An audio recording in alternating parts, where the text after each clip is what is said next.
इयम् आकाशवाणी। सम्प्रति वार्ताः श्रूयन्ताम्। प्रवाचकः कृष्णप्रसादोपाध्यायः।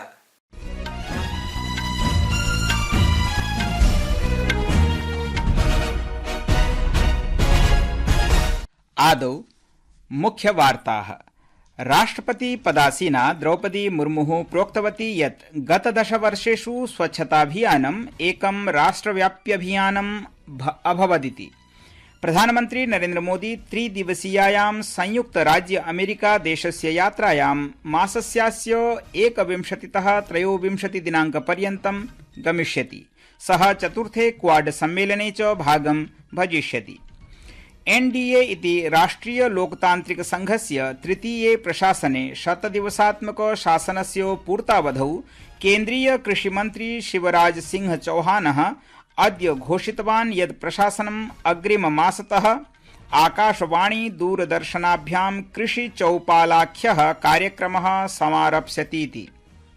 अपि च अस्य वर्षस्य चाइना ओपन बैडमिंटन इति क्रीडास्पर्धायां भारतीय क्रीडिकया मालविका बन्सोड इत्यनया महिला एकलवर्गे क्रिस्टी गिल्मर इत्येषा क्रीडिका पराजिता।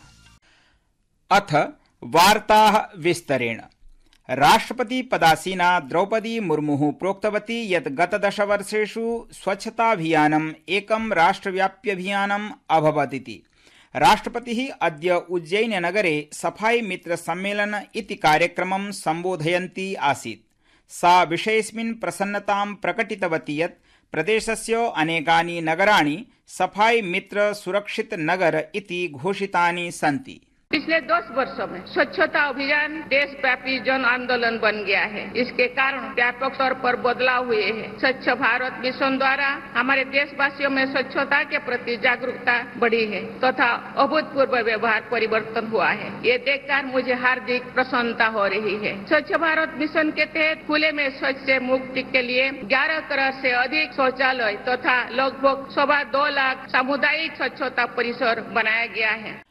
राष्ट्रपतिवर्या उक्तवती यत् स्वच्छतया एव देशः स्वस्थः विकसितश्च भविष्यति। राष्ट्रपतिः अस्मिन् अवसरे उज्जैन इन्दौर नगरयोः मध्ये 6 पथात्मकस्य राजमार्गस्य निर्माणाय आभासीय माध्यमेन भूमिपूजनमपि कृतवती।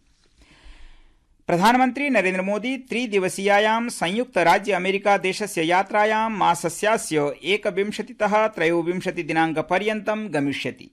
अद्य नवदिल्ल्यां वार्ताहरान् सूचयन् विदेश सचिवः विक्रम मिस्त्री अवोचत् यत् अस्मिन् यात्रावधौ श्रीमोदी नैकेषु द्विपक्षीयेषु बहुपक्षीयेषु च विषयेषु चर्चां कुर्वन् विभिन्नैः वैदेशिक नेतृभिः हितधारकैश्च सह परामर्शं विधास्यति। तेनोक्तं यत् अवसरेऽस्मिन् श्रीमोदी कतिपयैः उद्योगिभिः सममपि मेलनं करिष्यति। श्रीमोदी 21 दिनाङ्के चतुर्थे क्वाड सम्मेलने च भागं भजिष्यति। एनडीए इति राष्ट्रिय लोकतांत्रिक संघस्य तृतीये प्रशासने 100 दिवसात्मक शासनस्य पूर्तावधौ केन्द्रीय कृषिमन्त्री शिवराज सिंह चौहानः अद्य घोषितवान् यत् प्रशासनम् अग्रिममासतः आकाशवाणी दूरदर्शनाभ्यां कृषि चौपालाख्यः कार्यक्रमः समारप्स्यति। अनेन कार्यक्रमेण शोध प्रौद्योगिकादयः कृषिसम्बन्धिताः ज्ञानराशयः कृषकेभ्यः प्रदास्यन्ते। मन्त्रिणा सहैव हि निगदितं यत् राष्ट्रस्य कृषकेभ्यः कृषिकल्याणपरकानि नैकानि कार्याचरणानि अपि क्रियन्तेति। अवसरेऽस्मिन् केन्द्रीय गृहमन्त्रिणा अमितशाहेन शासनस्य 100 दिनानां पूर्तावधौ परिवर्तनकारिणाम् उपक्रमाणां श्रृङ्खला उद्घाटिता। संस्कृतवार्तायाः संस्करणमिदम् इदानीम् आकाशवाणीतः प्रसार्यते। सममेव कार्यक्रमोऽयम् आकाशवाण्याः अन्तर्जालपटले www.newsonair.gov.in इत्यत्र अथ न्यूज ऑन एआईआर चलदूरभाषीयतन्त्रांशे अपि उपलब्धो भविष्यति। चतुर्दिवसीयः वर्ल्ड फूड इंडिया इति विश्व खाद्य भारतमिति उत्सवः अद्यारभ्य नवदिल्ल्यां समारब्धः। खाद्य प्रसंस्करण उद्योग मन्त्रालयेन ख्यापितं यत् एतस्मिन् चतुर्दिवसीय कार्यक्रमे 90 देशाः 26 च राज्यानि केन्द्रशासितप्रदेशाः 18 केन्द्रीयमन्त्रालयाः च भागं गृह्णन्ति। कार्यक्रमावधौ खाद्य प्रसंस्करण क्षेत्रे नवाचारस्य प्रौद्योगिक्याः स्थिरतायाश्च प्रमुखाभिसरणं भविष्यति। खाद्य अथ सार्वजनिक वितरण मंत्री प्रहलाद जोशी, खाद्य प्रसंस्करण उद्योग मंत्री चिराग पासवानः, खाद्य प्रसंस्करण राज्य उद्योग मंत्री रवनीत सिंह बिट्टुः च अस्य कार्यक्रमस्य उद्घाटनसत्रे भागं भजितवन्तः। अस्मिन् अवसरे दृश्य श्रव्य संदेश माध्यमेन प्रधानमन्त्री नरेन्द्र मोदी उक्तवान् यत् सर्वकारः खाद्यक्षेत्रे नवाचार स्थिरता सुरक्षाभ्यः वैश्विक मानक स्थापनाय प्रतिबद्धः अस्ति। श्रीमोदिना प्रोक्तं यत् सर्वकारः नवोन्मेषी नीतिकेन्द्रित कार्यान्वयनेन सह कृषकाणां समर्थनं करोति। अस्मिन् अवसरे भाषमाणः खाद्य प्रसंस्करण उद्योग मंत्री चिराग पासवानः प्रोक्तवान् यत् खाद्य प्रसंस्करण उद्योगः भारतस्य अर्थव्यवस्थायां विकासे च महत्वपूर्णं योगदानं ददातीति। मार्ग परिवहन राजमार्ग मंत्री नितिन गडकरी अद्य अवदत् यत् हाइड्रोजन इत्यस्य उपयोगेन आगामिषु वर्षेषु प्रायः 12 लक्षं कोटि रूप्यकाणां जीवाश्म ईंधनस्य आयातं प्रायः 4 लक्षं कोटि रूप्यकाणां यावत् न्यूनीकर्तुं सर्वकारस्य लक्ष्यम् अस्तीति। देहलीनगरे एकस्मिन् कार्यक्रमे मन्त्रिः अवदत् यत् सर्वकारः मिरॉय इति कार्यानस्य परियोजनायां प्रगतिं कुर्वन् अस्ति, यत्र हाइड्रोजन इतीदम् अपशिष्टेभ्यः उत्पन्नं वाष्पतत्त्वम् ईंधनरूपेण उपयुज्यते। सः इत्यपि अवदत् यत् जैवतन्त्रज्ञानस्य उपयोगेन हाइड्रोजन इत्यस्य उत्पादनं न्यूनमूल्येषु कर्तुं शक्यते, तथा च भारतम् ऊर्जा निर्यातक राष्ट्रं कर्तुम् $1 प्रति किलोग्राम मूल्येन हाइड्रोजन इत्यस्य उत्पादनस्य लक्ष्यं च स्वीकुर्वदस्तीति।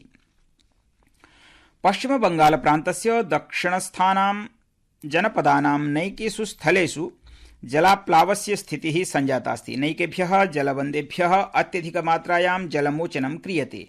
येन हावड़ायाः अनेकानि क्षेत्राणि, मेदिनीपुर जनपदस्य पूर्वपश्चिमभागौ हुगली बंकुरा पूर्वी वर्धमान क्षेत्रं, बीरभूम जनपदादयः जलाप्लाविताः सन्ति। राज्यप्रशासनं जनान् सुरक्षितस्थानं प्रति प्रापणाय सर्वविधयत्नं कुरुते। राष्ट्रीय आपदुद्धारबलस्य नैकानि दलानि हावड़ा, हुगली, पूर्वपश्चिम मिदनापुर जनपदेषु नियुक्तानि सन्ति। मुख्यमंत्री ममता बनर्जी प्रभावितक्षेत्राणां पर्यवेक्षणं ह्यः अकरोत्। उक्तवती च सा यत् जलाप्लावनमिदं प्राकृतिकं नास्ति। सा दामोदर बेली कार्पोरेशन इत्यस्य भर्त्सना च कृतवती। ह्यः प्रथमचरणीय मतदानानन्तरं जम्मूकश्मीरे द्वितीयचरणीय विधानसभा निर्वाचनस्य प्रचाराभियानं द्रुततां भजते। अद्य अपराह्णे श्रीनगरे प्रधानमन्त्री नरेन्द्र मोदी निर्वाचनसभां सम्बोधितवान्। सः अवदत् यत् अद्य जम्मूकश्मीरस्य जनाः भारतस्य लोकतन्त्रं कथं सुदृढं कुर्वन्तीति विश्वः पश्यति। केन्द्रशासितप्रदेशस्य जनेभ्यः ह्यः प्रथमचरणीय मतदाने सोत्साहं भागग्रहणाय प्रधानमन्त्रिणा वर्धापनानि वितरितानि। विधानसभा निर्वाचनस्य प्रथमे चरणे प्रायशः 61% यावत् मतदानं समनुष्ठितमासीत्। अद्य नेपालदेशः संविधानदिवसं परिपालयति। उत्सवस्य आयोजनं काठमाण्डू नगरस्य तुण्डी खेल इति क्षेत्रे भवति, यत्र नेपालदेशस्य राष्ट्रपतिः, उपराष्ट्रपतिः, प्रधानमन्त्री, अन्ये च गणमान्यजनाः उपस्थिताः आसन्। अवसरेऽस्मिन् राष्ट्रपतिः रामचरण पौडेलः उक्तवान् यत् नेपालदेशस्य संविधानेन जातीयदृष्ट्या, धार्मिकदृष्ट्या, सांस्कृतिक भौगोलिकदृष्ट्या च विविधप्रकारकं नेपाली समाजं व्यापक राष्ट्रिय एकतायाः सूत्रे अनुस्यूतमस्तीति। सहैविः केन्द्रीकृतेन एकात्मक शासनप्रणाल्या च सर्वविध भेदभावनाः, उत्पीडनानि च शमितानि सन्ति। नेपालस्य प्रधानमन्त्री कृष्णप्रसाद शर्मा ओली उक्तवान् यत् संविधानेन सुनिश्चित स्वतन्त्रतायाः उपयोगेन च नेपालस्य भविष्यं सुरक्षितव्यमिति। अन्ते क्रीडावार्तायाम् अस्य वर्षस्य चाइना ओपन बैडमिण्टन इति क्रीडास्पर्धा मालिकायां बन्सोड इत्यनया महिला एकलवर्गे विश्वस्य शीर्षक्रमे 25 स्थानधात्री क्रीडिका पराजिता। इति वार्ताः।